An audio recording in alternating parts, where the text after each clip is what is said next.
Has the latest WWE White Rabbit tease leaked onto social media before airing tonight on Monday Night Raw? We're going to talk about these leaks, these rumors. Does it give us a closer look, a better insight as to who is the person behind these White Rabbit teases? And is it not who we think it might be? We're going to be talking about all of that. Plus, WWE releases. How is that going to be handled under the new regime? And we've got some more details on a big top WWE star's contract. Drew McIntyre's been pulled from the road. We're going to talk about why that is. Teddy Long has been trending on social media and he has responded. We're going to talk about that. Really fun story. AJ Styles versus Sami Zayn has been announced for Raw tonight. Plus, Brock Lesnar is sporting a new look.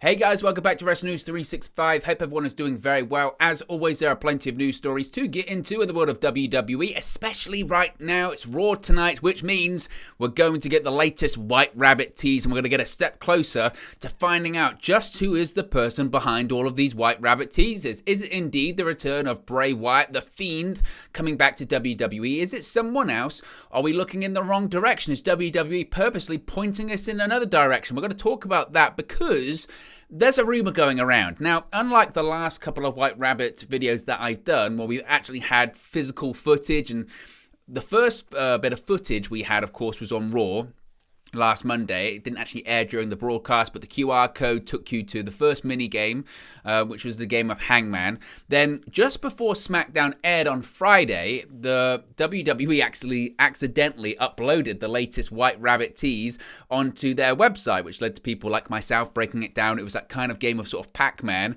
and it gave us the latest clue. And the latest clue was the coordinates, of course, for tonight's episode of Monday Night Raw from Calgary, from Edmonton, Alberta, Canada, is where it's taking place, and that was really the direction that they were going to be going in. Well, we have a bit of a rumor as to what the latest clue is going to be, and this time it's not a leak from WWE, it's more so a leak from Reddit. So take it with a pinch of salt. It might not be completely exactly correct, but this is quite interesting because basically a user on Reddit who was actually correct about the SmackDown clue before the SmackDown clue got leaked or uploaded has possibly revealed the next clue in the White Rabbit mystery. Now, the next clue in the White Rabbit mystery reportedly, and again, take this with a pinch of salt, could be a game of tic-tac-toe with a very interesting end screen. Now, what the leak is saying from Reddit is saying that actually the latest clue, which is going to be revealed tonight on Monday Night Raw, or during the latest QR code, or however they're going to do it, is going to be a tic-tac-toe board with a checkerboard with red hearts, which are you, and purple clubs, which are them. Now, after winning, the board turns into a riptide, which pulls the rabbit away. Let's get into this once again. It's a tic-tac-toe with a black and white checkerboard with red hearts, you, and purple clubs, them. After winning, the board turns into a riptide, pulling the rabbit away. Now, this has led to a lot of people, once again, talking about the Fiend Bray Wyatt. How does this all tie into the Fiend Bray Wyatt? There's a lot of Alice in Wonderland stuff going on with all of this. We've seen the Alice in Wonderland promos that Bray Wyatt did with Alexa Bliss. Alexa Bliss has dressed up as Alice in Wonderland a lot before. There's certainly parallels there. But it's led to some discussion, and let me know what you think about this. It's led to some discussion that maybe, just maybe, all of this White Rabbit tease isn't actually for Bray Wyatt. Now, this is a bit of a long shot, but when you listen to it, it does make a little bit of sense. So there is some discussion on social media that WWE might be trolling us here with this White Rabbit tease.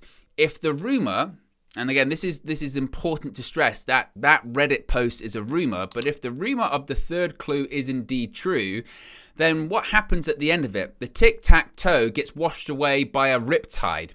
That relates to Rhea Ripley. Of course, her finishing move is what? The Riptide. Now, of course, SmackDown on Friday, that clue, next to the coordinates, you either had Cole or you also had patricide. Now, what does patricide mean? It means killing of the father. Hold that thought. The first clue in Hangman, what were the letters that they typed out? Obviously, the answer was you did. Who killed the world? You did. But the other letters that they tried to use spelled out the word demon. The rabbit chose demon. He also chose now was washed away by a riptide. And the second clue said patricide. the White Rabbit has referenced essentially the Judgment Day here, folks. They've referenced Balor, the demon. They've referenced patricide, Dominic killing the relationship between his father. He just turned on his father, Rey Mysterio. The Riptide is Ripley's finisher. We could be waiting for one more clue that involves Damien Priest. If we get anything in terms of sort of heaven or how, or anything involving Priest, it could be the Judgment Day. Now, of course, all of that could be a red herring, and that's trying to point us in the Judgment Day direction and not the Bray Wyatt, the Fiend direction. But we have seen recently Edge been written off of television. We've also seen this year Edge have cryptic vignettes leading to a return to television. We've seen this latest Edge character weave in and out of having sort of supernatural elements to it. Could you imagine? And I really, really, really hope this isn't the case. And I really, really hope WWE doesn't go down this route. Or even if they had originally planned to go down this route, they are pivoting at this point. But could you imagine all of this is to set up a return for Edge? Another one. Because look at it, the timing's pretty right. Edge he gets written off of television. Was it the sprained MCL, whatever it was, out for 2 to 4 weeks? Suddenly, the White Rabbit stuff starts happening. Edge has come out to the red light before with the whole Brood stuff. And it's not out of the realm of possibility. Let's just put it like that. It's not out of the realm of possibility. Now, as I've mentioned, I really, really, really hope that's not the case. Because if that is, fans will be disappointed. And as the reports from Sean Ross Sapp of Fightful said last week, he, like many people, had tried reaching out to people within WWE, and the general consensus was, we don't know what this is. No one's talking. And everyone we're asking, nobody knows, no one's talking. It's a real select, count on one hand list of people that actually knows who the White Rabbit is. But the general feeling is, amongst those that currently are working for WWE, is that the new regime, Triple H, they have to deliver on this. And if it's Edge, that's not delivering. Fans already in their minds, whether they should have or not, and you can blame fans for getting their expectations too high or whatever, but fans in their mind have decided this is Bray Wyatt. Fans in their mind have decided this is going to be the Fiend's return to WWE. And it's almost to the point now, even just a couple of weeks in, but it's to the point now where anything else isn't going to be good enough or isn't going to be satisfactory. Can you imagine if it's Edge? You know, all of the suspense, all of the mystery, and it's Edge's return. We love Edge. But can you imagine all of these vignettes once again are just for Edge to return and feud with the Judgment Day? People would be furious. And it's the same if it was Karrion Kross. If it was revealed as a new persona of Karrion Kross, people would be furious at this point. We've seen Karrion Kross. He's on television. We've seen Edge. He's been on television. Bray Wyatt hasn't been on television since WrestleMania 37. When he lost to Randy Orton. He disappeared. Alexa Bliss turned on him. He was then released several months later. The cryptic nature, this feels like, and certainly the way it's been presented, is somewhat of a resurrection, doesn't it? Because every time they play the White Rabbit song, in the commercial breaks of Raw or SmackDown or during the live events, you feel like the red light's getting redder. And you feel like the noise is getting louder. And the lights of the fireflies in the audience are getting brighter.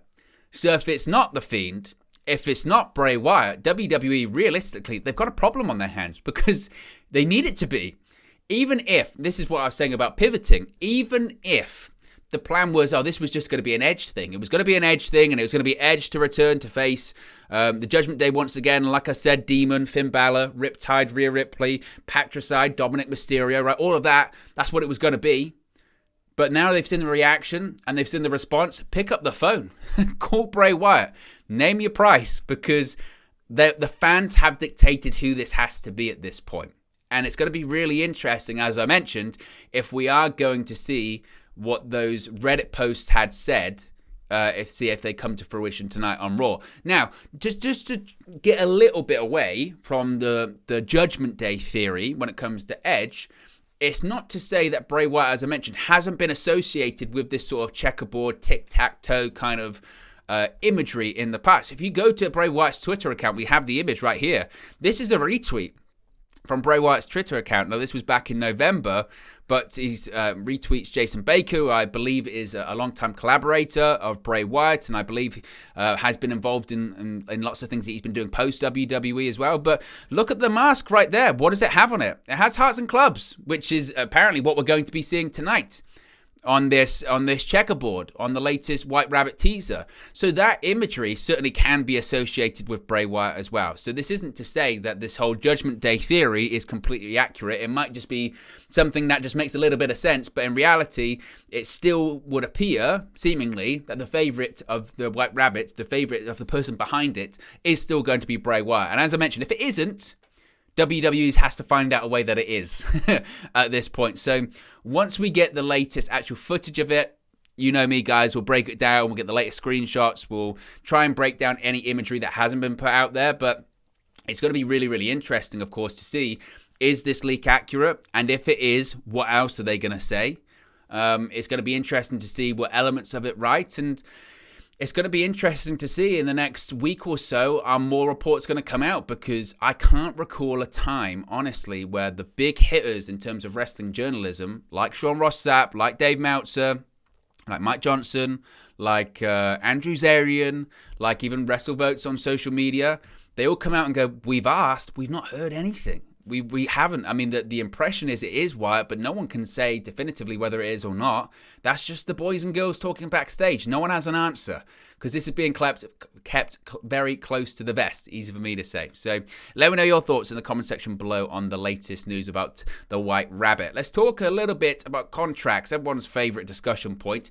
Now, of course, it's crazy to think, actually, isn't it? I believe the last person released by WWE was actually John Laurinaitis. The guy who spent the majority of his WWE career making the dreaded phone call saying, it's nothing personal, it's budget cuts, pal, was the last person released by WWE.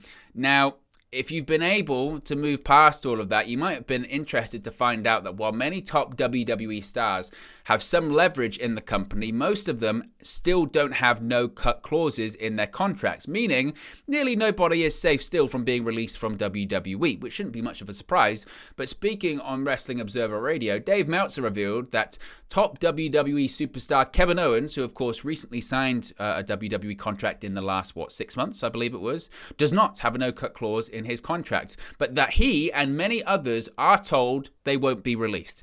Meltzer said, quote, even Kevin Owens didn't get a no-cut clause in his contract, and he had leverage. He was promised, I'm sure, but they all are. We're not going to cut you.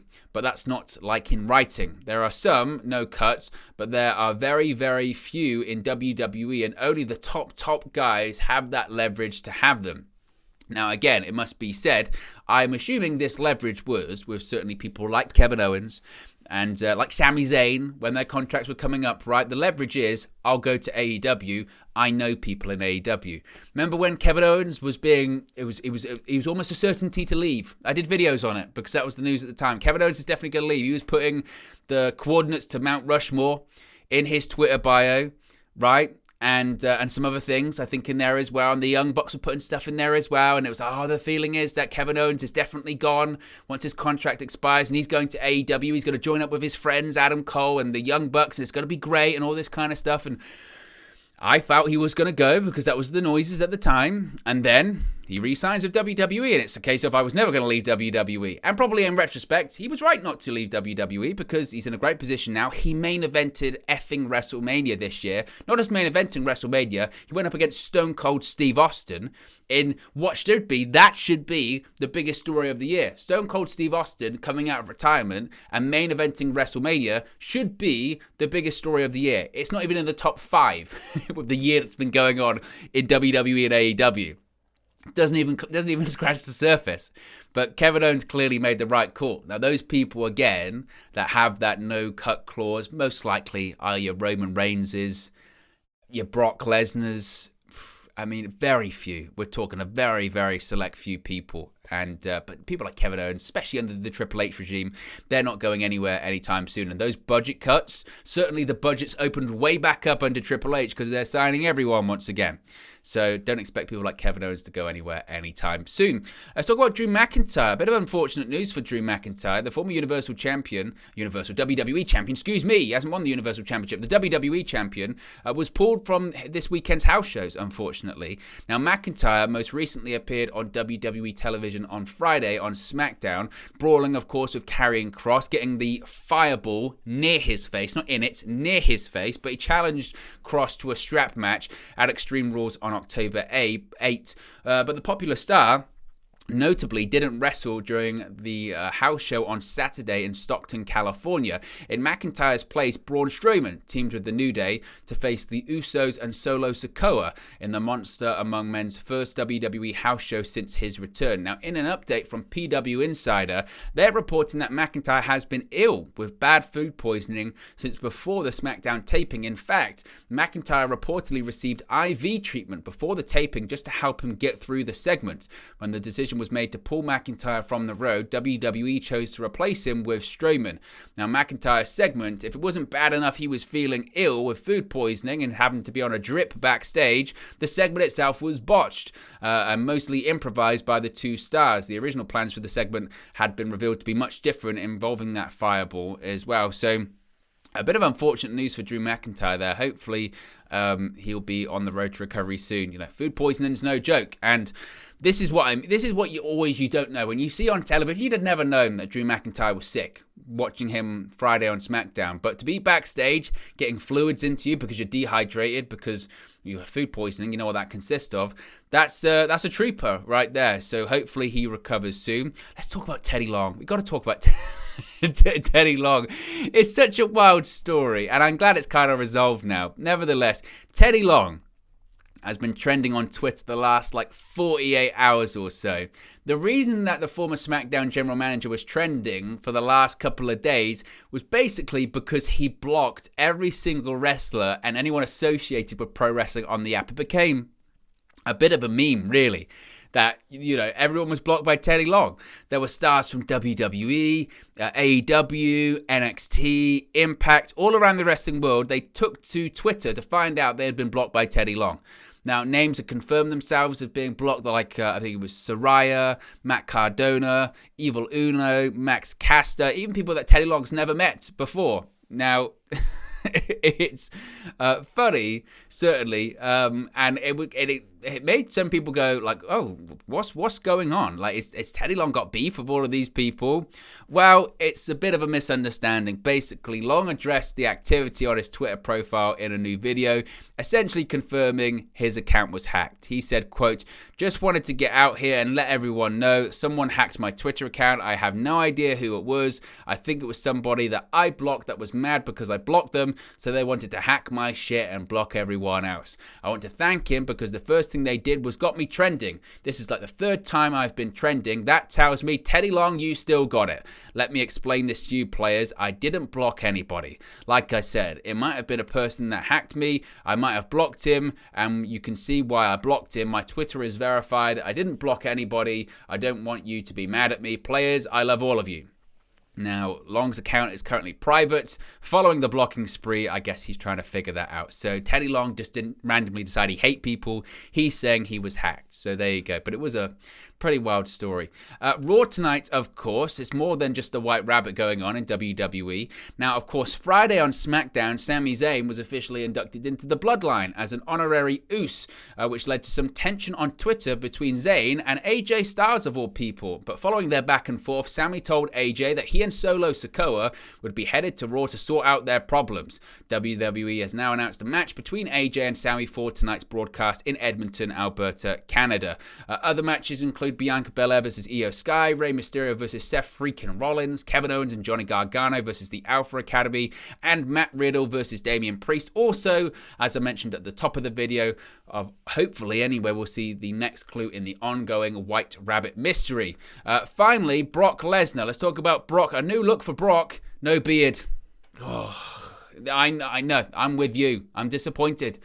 Now, since Brock returned to WWE in the summer of 2021, he was sporting a new look we'd never seen. Farmer Brock, Viking Brock, he had the ponytail, he had the beard, he had the flannel, he had the cowboy hats, my favourite version of Brock. Well, we're getting a slightly different version. Clean-shaven Brock is back. Now, we've still got the ponytail, as you can see right there, but we've got no beard anymore. Now, Lesnar has not appeared on WWE television since his defeat to Roman Reigns at SummerSlam back in July. There had been rumours of Brock potentially leaving WWE, following him walking out of SmackDown the day Vince McMahon retired, but he's been featured prominently on advertising for WWE Day 1 and the Royal Rumble Premium Live events in January. Of course, there is a Saudi show around the corner, so that's a possibility that Brock Lesnar could indeed be involved in that too. But there you go, guys. That's the latest WWE news. Let me know your thoughts in the comment section below. Be sure to smash a like on the like button. Be sure to subscribe, bottom right-hand corner, and I'll speak to you again very, very soon.